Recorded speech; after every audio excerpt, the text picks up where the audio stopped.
Sensiz bu şehir soyuq, küçələr boş. Ürəyim döyünür ama sönür ışıq. Səni düşünürəm hər an, hər dəqiqə. Bu sevgi yandırır məni ama ağrı verir içimdə. Niye gittin, niye bıraktın beni?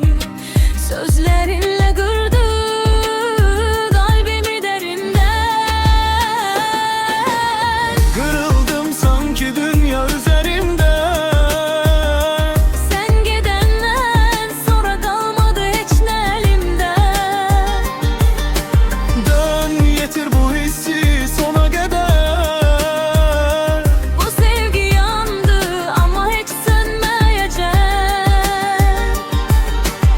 Kırıldım sanki dünya üzerimde. Sen gidenden sonra kalmadı hiç ne elimde. Dön getir bu hissi sona kadar. Bu sevgi yandı ama hiç sönmeyecek. Sessiz gecelerde hatireler gezir. Senin yokluğun yüreğimde derin izler edir. Ağrıyla sevdim, seninle yaşadım. İndi kırık parçalarıma sığınmaktan başka yolum yoktu. Yakınlaş, korkma, hissimi anla.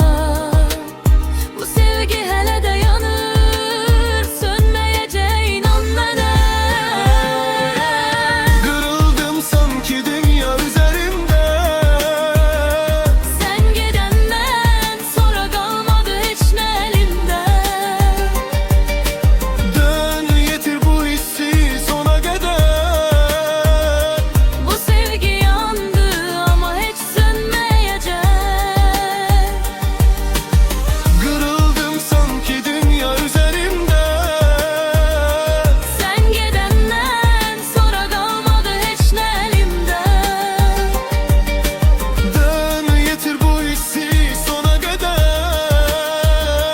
Bu sevgi yandı ama hiç sönmeyecek.